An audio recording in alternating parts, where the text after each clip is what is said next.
right, let's get going. We are slightly delayed, so I would like to introduce the next panel on stage, which is about fraud, flaws, and fixes, journalism to restore research integrity. And on stage, please put your hands together for Devika Madali, Achal Agarwal, Sabut Bhattacharya, and our moderator, Shubhra. Please make your way to the stage. Ladies and gentlemen, your next panel. Now, while you're making your way to the stage, may I just remind the audience that those square thingies on the ceiling are the microphones. So it'll take a second for them to realize that you are getting up and asking a question. So if you would like to ask a question during the Q&A, just get up, wait for the thing to go green, and then ask your question. It'll be loud and clear. As for the panelists, we have two microphones on stage, which will be passed around. And so, yes, over to the panelists. Thank you, Bertie. Check, yeah. Thanks, Bertie, and welcome back after tea and coffee. And for a panel that promises to be a little fiery, fireworks here on the stage now. So please welcome all the panelists first. And as the tradition is, we'll get them to introduce themselves. So to you, Shobut.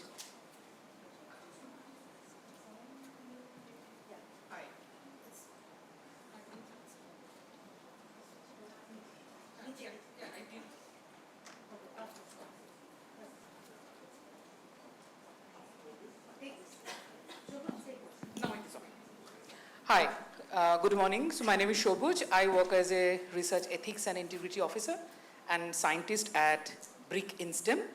And since 2 months ago, I was the only formally appointed research ethics and integrity officer for the country.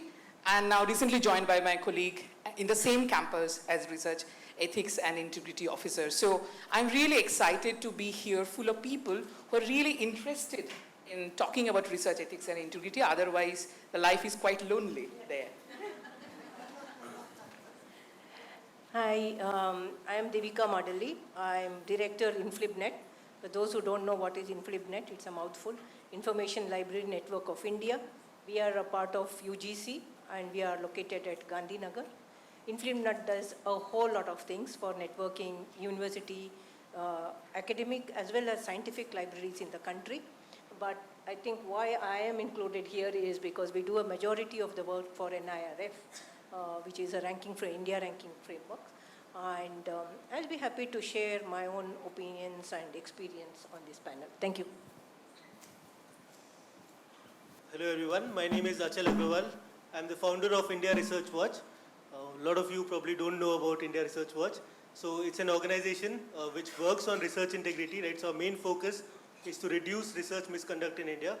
It's one of the unique organizations who works purely in this domain, right? And I'm hoping that I'll be able to share some more insights and the urgency of this issue, right? I'm glad that SJAI, last year the discussion was less talking about topics, right? And research integrity was one of them, but it still didn't got talked about last year. But this year, right, we have a panel discussion on this, so I congratulate SJAI for bringing this to the forefront. And we will talk about the reasons why, this panel is there today. Yes, of course. And one of the reasons why this panel is here today is because we did a story about retractions at Nature India, and we looked at what is happening to the landscape of research in this country, why it is so flawed sometimes. We're talking about solutions today, but the idea behind every research is that sometimes scientists also get it wrong. Sometimes science gets it wrong. What happens to those stories? How should journalists come in and investigate those stories? And these are beautiful stories, by the way, for journalism's purpose, because we always want topical stories. We want stories that where fixes have not been found. But how exactly can journalists like ourselves find those fixes even in the stories that are flawed? So the central question that this panel will be asking is, what happens when science or scientists don't get it right? And how can journalism then get that story right? And how can it be reported without being a sensational story or without it being something that pushes science back. So, to open the panel, I think let's start with the question of where does India stand in the scenario, in the research integrity scenario, and can you all define for this audience, for journalists who might want to take back this story and report on this, about what are the research integrity issues in India? So maybe we'll start with, yeah, we will have that slide where it shows what the research integrity scene is like, but we can start off with Shobhuj. So while we are waiting, yes. So retractions is linked with research integrity. But then when you looked at the definition of research integrity, it is not only the three things which often defined as data fabrication, falsification, and plagiarism. Of course, those are three pillars. But eventually, at the current stage across the world, people also look at other different ways where scientists actually twist their data. For example, or not giving appropriate credits to people, including authorships. So research integrity as a whole in quite a large sphere, kind of umbrella term. So in recent past, I did along with my colleague, conducted a systematic review on how life sciences as a field is doing in research retraction. And there India scored third, contributing 5% of the total retracted articles in last 40 years, and which is quite a big number considering the total number of articles get retracted. And retraction means you cannot no longer believe in whatever the mentioned in that particular article because there are inherent flaws in it. So we as a system, Indian research ecosystem, may not doing so great to control the erroneous information to come into public domain and get circulated, because what people found, all these papers, even after retraction, get cited. Yeah. To add on to what Shobhuj just said, and this visual here, earlier to such a thing, we took pride that India is the third largest producer of scholarly papers. That was something to take pride in, but this certainly not. This distinction we don't like to own, but you can see the trend in this across the countries. This is post-COVID. Yeah. Okay. So do we read something in that COVID period gave people time, whether they cooked up data or they think I don't know whether interactions were lesser or what. There is some kind of a trend that we read here.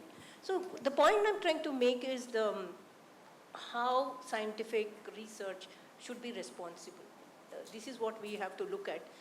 This is all sensational to show this and discuss on this, or say that the most celebrated scientist has been retracted. That is very sensational. This is fine. But beyond that, how do we drive credibility to research? Okay?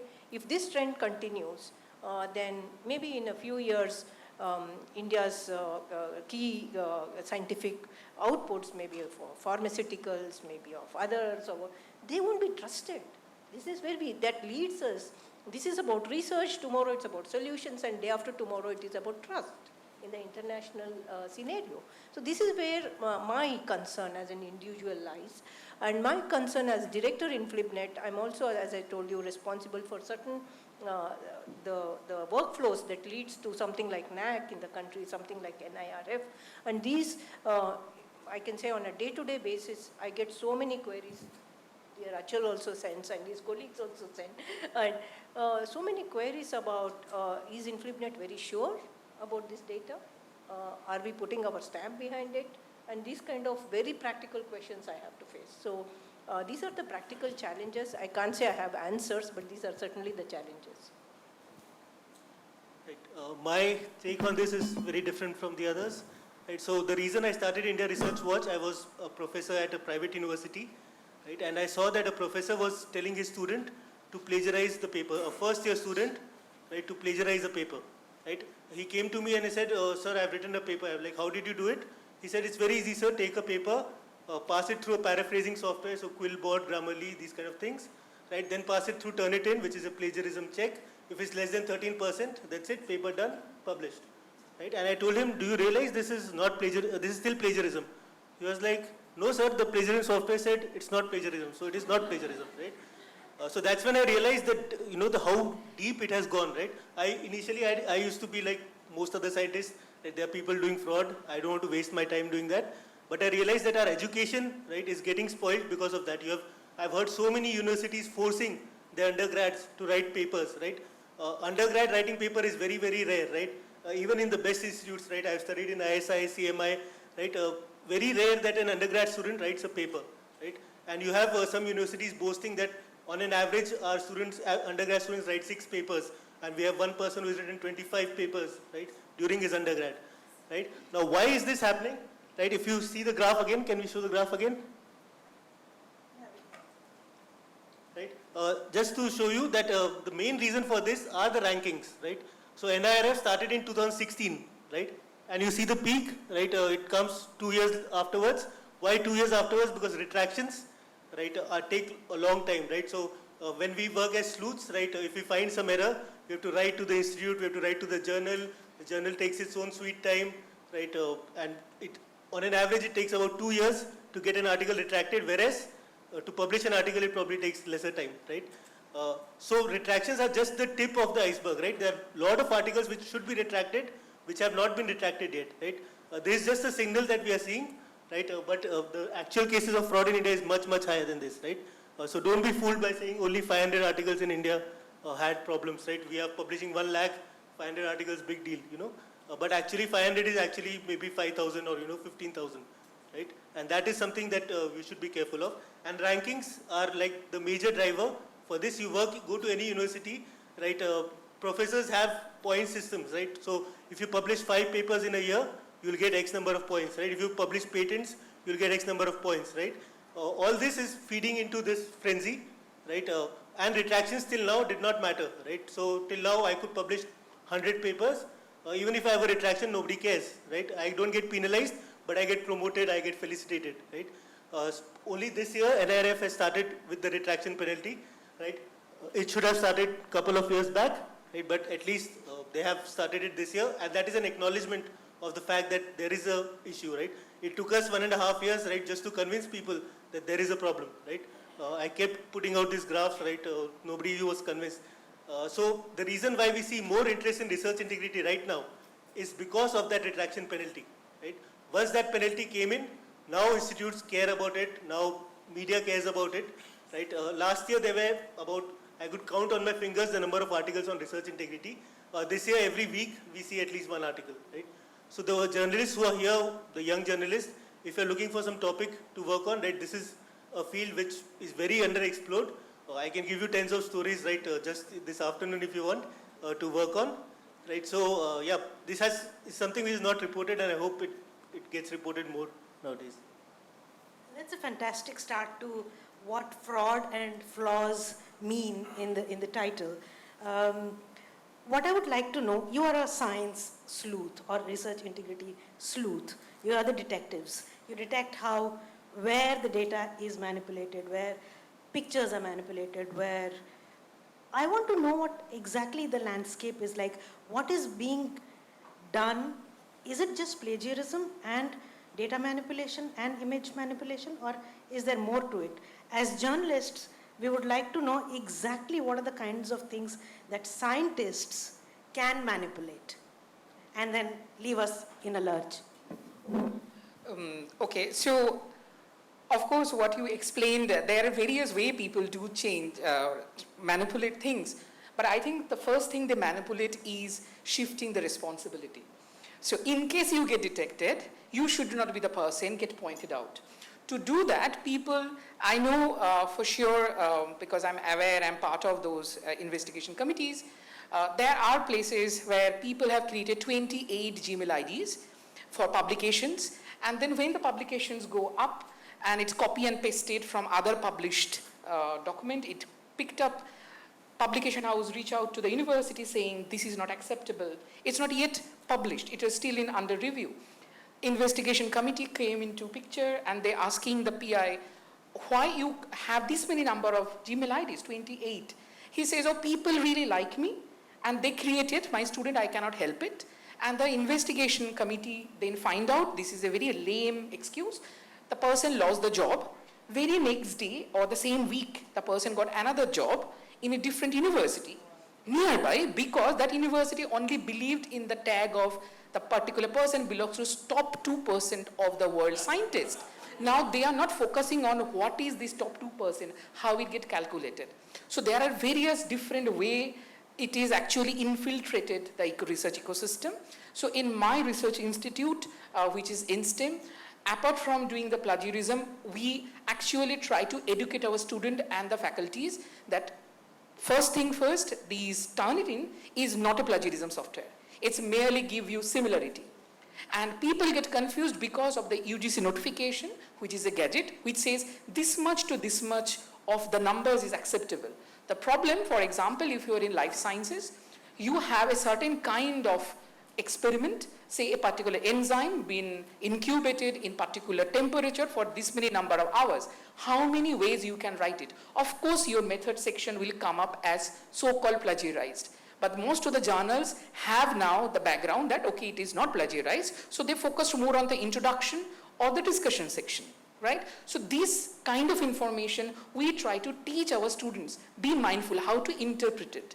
For example, when it comes to image, many times in my institute, there are a lot of microscopy images being used. Even a single paper can have 400 microscopy images. Sometimes what happens, people by mistake copy and paste same image twice. It is not intentional. So what we do is we use certain kind of software to help our PI to be more confident before it go for the peer review processes. So in case there is an unintentional error, then it get detected. And what happens when such things get detected after publications, if you are accused of doing research misconduct, you generally get 8 to 9% less citation. Many people consider this less citation is not a problem because 8 to 9% is very, very less. But what is highlights is people do not trust you. Your own colleague do not trust your data. So that's the reason one have to be very, very mindful, and there are n number of detection methods available. Which is where I probably get into the question of the elephant in the room, which is the 2% scientists, and everybody, science journalists always have on their feed everybody who's in the top 2% in the world by whatever metrics they are being judged. What is this? Right, so firstly, this list is called the Stanford list. It is not the Stanford list, it's by a professor at Stanford. Right, there is no official confirmation that Stanford University endorses this list. Right. Secondly, that list has a column for retractions. Right, there's an explicit column for retractions. There are people with over 100 retractions, right, in that list. Right. There are universities which advertise, right, full page ads, right, that we have more than 100 people in this top 2% list. Right. Half of them have retractions. Right. Now, it is the journalist's duty, right, or the media's duty, right, to actually question, right, and I've seen like hundreds of articles, right, after this top 2% list came, 3 people in Rajasthan are in top 2% list, 2 people in Hyderabad are in top 2% list, right, unquestioning, putting it Stanford top 2% list, right. The list itself says that it should not be used for evaluation, right, the list itself says that in that article, but our media has totally accepted it, right, without questioning. Only 2 articles I've seen till now which question this top 2%. One was a paywall article, actually both are paywall articles unfortunately, one in the Hindu and one in Cap Table, right, but there is a need, right, for the media to question the rankings, right, not just report the rankings as it is, right. Times Higher Education, for example, right, had put IISc at 60th position in India, right, in research quality, right. Now anyone would laugh at that, right, 60th, IISc is like one of the best, right, undoubtedly one of the best in India, right, and when that is put to 60th position, right, we can question the rankings, but usually we'll see headlines that, Indian universities do very well in Times Higher Education. In fact, Prime Minister Modi himself last year, right, in a seminar said that, the number of universities in Times Higher Education rankings in India have increased. Right? Now, that cannot be a measure of our success, right? If that is the measure of our success, then whatever we are seeing here, right, is the result, right? So we need to change our measure of success, and that is how we'll combat this. Yeah, to which I want to bring you into the discussion of rankings. NIRF, for the uninitiated who might not know what NIRF is and why we should be wary of those rankings and what should journalists be looking at when they look at those rankings. Yeah, exactly. This is India Rankings, it's called, and run by the NBA, the Board of Accreditation on behalf of the Government of India. Not on behalf of Government of India, but anyway, they are collecting the data and all. InflibNet does the data crunching, and we don't set the formula for which they set the rankings. The formula is set by a core committee, whatever. But rest all is done at InflibNet, getting all the data, analyzing, and giving it back to NBA for ready to be published. That's what our role is in this. Now, what's wrong with this? Now, if you go to the NIRF website, India Rankings website, it's all transparently given over there. What is the formula going to be used? Okay, first thing is, it is transparent. There I appreciate, okay? And then the data collected from each university or institute, whether it is public or private, the data is supposed to be posted on their respective websites for that period of time where data is called for NIRF. So this is also there. So if an institute X does not agree with the posting of an institute Y, they are free to report this. So there is transparency there also. I do not like to criticize that. The other point is about the quantum of marks given for perceptions. Now this is under wide discussion that perceptions can be so many other things. Perception of IISc is fixed, whereas the perception of some private university can never compete with that. So, but that perception also can be engineered by that institute by picking up the respondents. Okay? So India Rankings, in its philosophy, nothing wrong about it, it's correct. But since there is a formula, and since this is about a rat race, since this is about a competition, people game the system all the time. So should we then blame India Rankings? Or should we place the integrity part on the part of the participating institute? And again, the participation in NIRF is not compulsory. It's voluntary. People have to pay money and then apply to be. So it's not something that somebody is holding an axe to. So I'm not an advocate of NIRF, or India Rankings, let me make that very clear. But I'm trying to set right perceptions over here. Just making brouhaha about India Rankings is not right. But yes, I'm also part of this procedure, as I told. We completely want to take on everybody's views of what is wrong. What is wrong if I try and say that there should be India Rankings? These institutes and universities must be ranked for their outcomes and their impact and all. There's nothing wrong with it on the face of it. But the way it is done is the people game it all the time, and this year there was a lot of bad press we got after the announcement of the 10th version that a particular institute which got n number of restrictions still made it to the list. But there is a point in that also. Though the NIRF this time, to a certain extent, has introduced negative mark for retractions. Though that was introduced by computerization, that institute came up. So they have gamed not only the publication, they have gamed the other parameters also. Okay? Yeah, I'll come back. So here's what the point I'm trying to make is, nothing wrong in philosophically or having something like a ranking, where everything can be done in a fair and open manner. Okay? But the gaming has to be, controlled. This is what I think. A couple of quick points, right? So firstly, matter of transparency, right? I find I've been analyzing NIRF rankings for quite some time. It's not transparent at all, right? So for example, the images, right? The data is shared as images, right? You have to do OCR to get that data, right? It can just be shared as an Excel file, right? Secondly, right, the formulas, right, for example, how the publication score has come into being, right, okay, the parameters are mentioned, but the formula is not mentioned, right. Sometimes there's a function called F, which is not disclosed, which is there, right. So it's not transparent, the perception, right, survey, there's no details given of how it's done, all these things, right.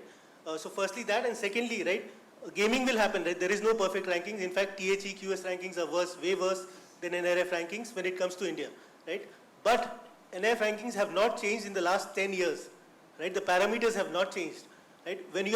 We see clearly, right? We've been shouting about it for the last 2 years. When you see clearly that the gaming is happening and there is nothing done, right, to change or to mitigate the gaming, right? Then I will question it whether we should actually have NIRF or it's probably doing more harm, right, than good in India. Fantastic points. I think we have already 10 stories lined up from what you've told us. What I want to get into here is, like, we're gaming the system and the best minds are gaming the system. What are the points at which journalists should be sleuthing, should be looking into to understand this gaming, and also to find story ideas? Where should we come in? And is there any kind of training for us journalists or any tools or any hacks that we can use to make sure that what we are writing about, and also to make sure we're looking at the right places? I'll take that because I'm supposed to be a sleuth, right? So few very known databases, right? So there's Retraction Watch database, which is a repository for all the retractions. So any person you're looking at doing a background check, you should first go to Retraction Watch database, see if they have any retractions, right? Another platform is called PubPeer, right? This is post-publication platform, so people can go and write any problems they find about a paper on that platform. So a lot of times the articles might not be retracted, but they are flagged on PubPeer, so you can also go and look at that. Right? These are the popular ones, right? After that you can go into each paper and go into details, but probably it's not your expertise. But the other question that you put. So yeah, one is where we can get. Yeah, so who to look at, right? So we have made this conscious choice at India Research Watch that we only punch at the top, right? So people who are in top 2% list, they are fair game, right? You can investigate them, right? But someone who's an early career researcher, right, a PhD student, right, might be doing, so I faced this, right, you have to publish 5 papers in a year, right, you have no other choice, you end up, paying some money. There's one kind of thing, paper mill, which was not talked about. There are WhatsApp groups, right, with, papers, titles, authorship position, and the amount you have to pay for that, right, as specific as that, right. And people are doing it on LinkedIn, right, forget WhatsApp or, anonymity, right. It's open, brazen, right? The reason why people don't talk about it is that if someone talks about it, then funding might get cancelled, right? We don't have any funding, so we can talk about it, right? Yeah, these paper mill things, right? So when earlier career researcher, if you talk about that, he or she might lose his job, right? And you don't want to be responsible for that, right? And he might be just because of the system pushing him, he might be doing it. But those who are gaming it and flourishing, right, who are publishing and flourishing, they are the ones that you should look at, right? Anyone who is having very tall claims, right, please go and look at their retractions. Even look at the number of articles they are publishing, right? If they are publishing 100 articles a year, right, there is a chance that there might be some of them which are doubtful. Yeah, being sleuths, my advice is don't be sleuths. I mean, rather be partners. So Springer is our partner for ONOS. And before and other lead journal publishers are our partners today. And when I came on the scene about maybe 20 months ago, and the discussions on ONOS were going on that time. So ONOS for the uninitiated? Yeah, the uninitiated, sorry. ONOS is One Nation, One Subscription. This is a nationwide, centrally subscribed, centrally negotiated subscription for about 13,000 journals given to public institutes and universities in India. And InflibNet is the implementer of this. So we implemented this year with all the challenges. I won't go into all that. But anyway, people like Springer and Elsevier and TNF and Wiley and all the top 30 publishers international are partnering us in this journey of ONOS. So this is, when I came on the scene about 20 months back, I came as an academic, and then I started sitting into these committees where they were discussing ONOS, and I went to 2-3 of them because I was also being initiated, and I heard the same arguments, the same comments we say from this end of the table, the publishers sit on that end of the table, and this went on for about 3 rounds, and then I said, we can either talk for the next 2 years, the same things, or we can take the next step, right? So the next step was the buy-in between that and this side of the table, which is what the partnership we can host. I am by no means saying that ONOS is the ideal situation, because I stand for open science as a person, as an academic. But anyway, it has brought about immense equity in access to knowledge. Just imagine a university in Tumkur or somewhere away from Nagpur or in hinterland of Uttar Pradesh. Even that university today has access to 13,000 journals.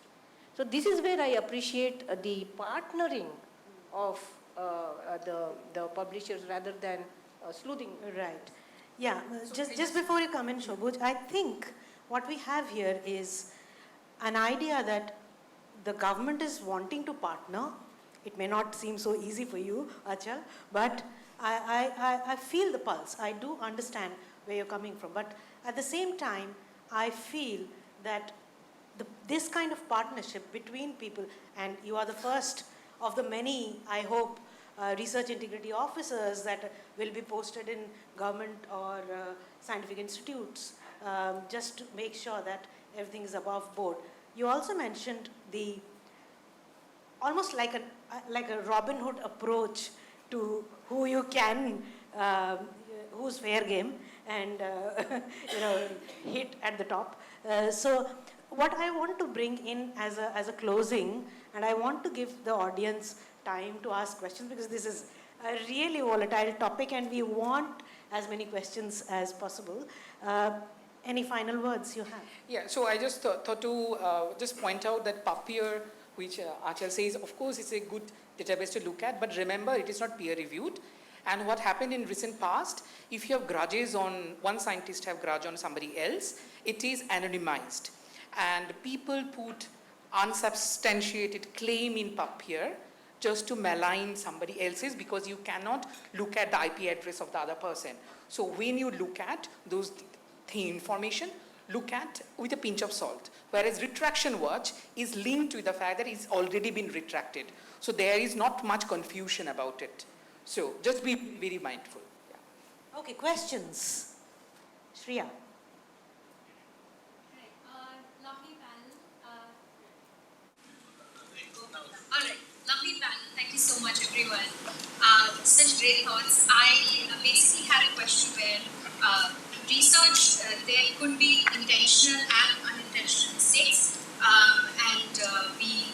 So in certain cases, there's retraction, and in certain cases, they can be basically genuine cases or very intentional frauds. How does journalism talk about trust building in science for the audience that they're talking to? Any thoughts on that? That's for me. I think the unintentional ones are the ones that we are not talking about at all.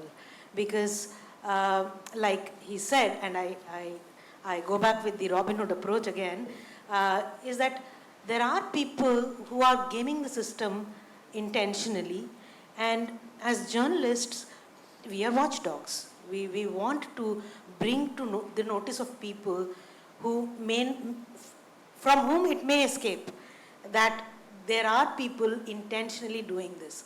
So can we address that first?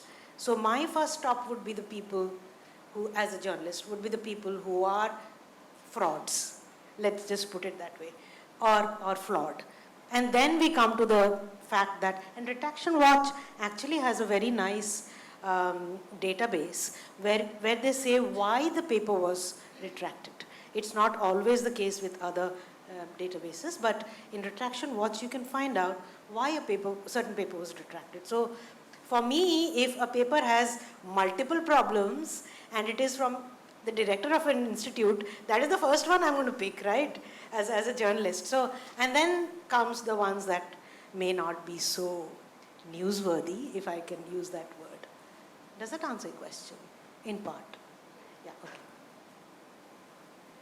There's lots of questions, short, pithy, and quick questions. Anna, I'm not taking you here. Thank you, ma'am. I actually have a question on the other side of publications coming from the researchers to the journals. So there are a lot of predatory journals that come in. Day in day out, we have like Abibas Adidas one situation happening there.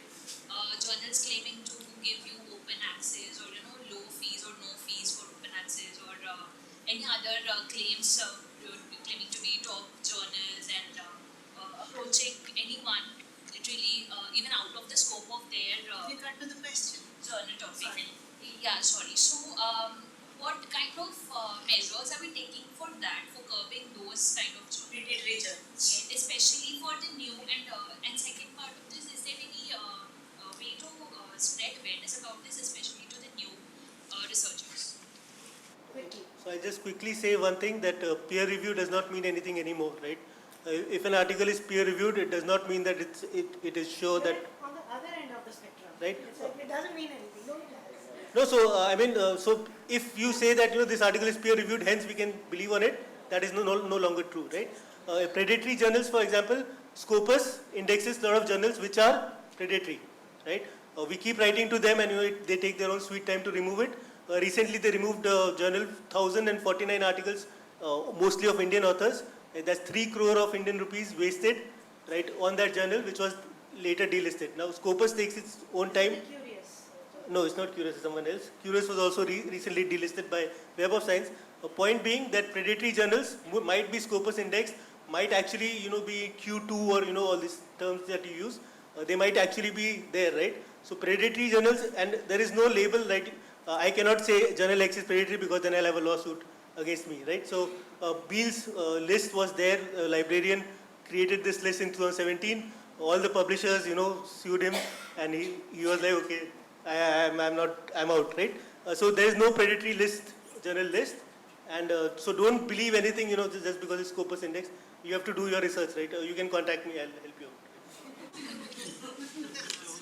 It's the UGC care list that has also, for the similar reason, It has been stopped because people started criticizing that so many predatory journals have entered. So there is no one solution. I'm an early career researcher, and as an early career researcher who has many friends who want to come back to India, I face this dilemma because I'm in India and they want to come back. And when they see that there are positions not available in government institutions but in private institutions, and this is the gaming that is happening, it's a very unfortunate situation that they are stuck there, they want to come back. But this I just wanted to put it. it's a comment. This is a very unfortunate question. It is unfortunate. That is people have I think, why? Just a quick question. Who is number one in interaction with India? And also, China. The graph was so big they couldn't put it in. and I also want to ask that the reason paper mills exist and this scale of fraud happens isn't the system, and isn't the academic scholarly entire system needs to be looked at to actually root out this problem. Yeah. Very quick answer is yes. Yes. So the reason is probably being you need to train people as well as administrator, either both. Okay, back. That's a really fervent. Yeah, so lovely panel, and I really appreciate the fact that all of you have spoken about the research system over here and all the problems that come up with fraud in the research institutions. What about in medical institutions? There are a lot of papers that come out from research wings of hospitals. And I know that there is a lot of nexus between pharma companies, doctors, and medico marketing companies that write papers for these people. So how do you manage that issue? You're right in pointing out that a lot of fraud is coming out from the medical field. and that is deeply disturbing because, medicine has ramifications on people's lives, right? It's not just, just some publication. We have been raising this issue, right? That particular institute which people talked about was ranked #1 in THE in research quality in India, right? That shows how fundamentally the metric system itself, right? How science is evaluated, and this is an international problem. This is not an Indian problem, right? It has become an Indian problem because we are so passionate about numbers that once the numbers come in, we just, go right in. But this problem isn't created, it's an international problem, right? And the metrics have to be looked at. The H index that we look at right now, right, was devised 20 years ago, right?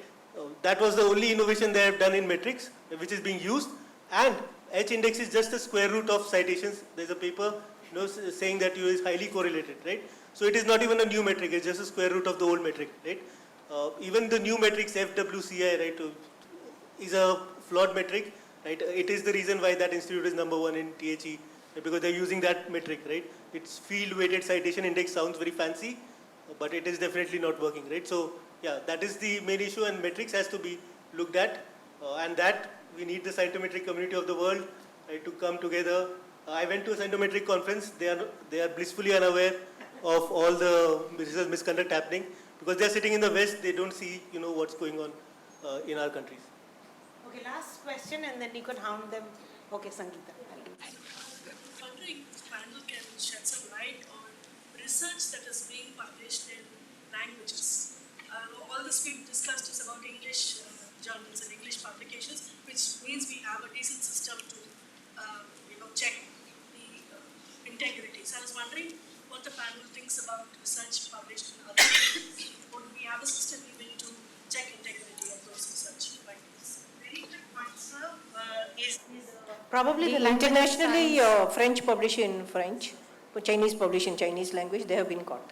So there are like detection software. But in Indian regional language, nowadays the plagiarism detection software are including the Indian regional languages also. Not mature, but they are including to test this. But one quick point is the fraud is not happening so much in regional language because they're not counted in rankings. Yeah. Right? The only place where the fraud happens is when the rankings start counting it, right? Okay, what does Bharti say? Last question? Yeah, one more. One more? Whoever is ask.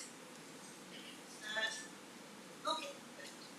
So I'm just curious. I mean, a lot of this is there's a publish or perish, academic pressure. It's the system that sort of pushes certain people to do what they do. So do you think it would benefit to have a national organization, a consortium that, goes through a lot of these, investigations? And what do you think of whistleblowers versus AI, right? I mean, how many of these cases that you found are because of whistleblowers? And do you think AI can accelerate or prevent this from happening? Good question. The evaluation of research will not be only based on publications. The world has already started talking about this. Because till now, it only depended upon impact factor and then driving to H index and only that. Western countries have actually nation level taken a policy not to consider only high impact factor journal publication for the career progression of scientists. Now when India will wake up to this, I am making enough noise. I have shouted from rooftop that we should start thinking of evaluation of research with new metrics. And when we wake up to this, there will be other parameters against which the scientists will be evaluated. So they will not have this compulsion to, plagiarize or write 20 articles a year and these things. I hope so. Yeah, I hope so too, that we wake up before people like you go out of their positions, because that would be a pity. We do really fight the government system most of the times as journalists, and it's nice to have partners who can own up to these questions and actually come forward and partner in these things for progress. So that is a very good point that you raised, that should be a centralized research integrity office. Most developed countries have it. Right? Currently, that research integrity office is us, India Research Watch. People send us anonymous messages, whistleblowers, and all that stuff. When we do that work, we get lawsuits, right? So it'll be great if the government can do it, and we can just transfer those messages to the government. It is on the anvil. InflibNet is going to unveil the research integrity platform very soon, and then research integrity and oversight platform. And this will be feeding into the data of NAC and NIRF in future. This is what we are hoping. Great, fantastic. With that marketing pitch, we end today's fantastic panel discussion. Thank you. Thank you all. Thank you, Shubha, for having us here. Thank you very much. Fabulous.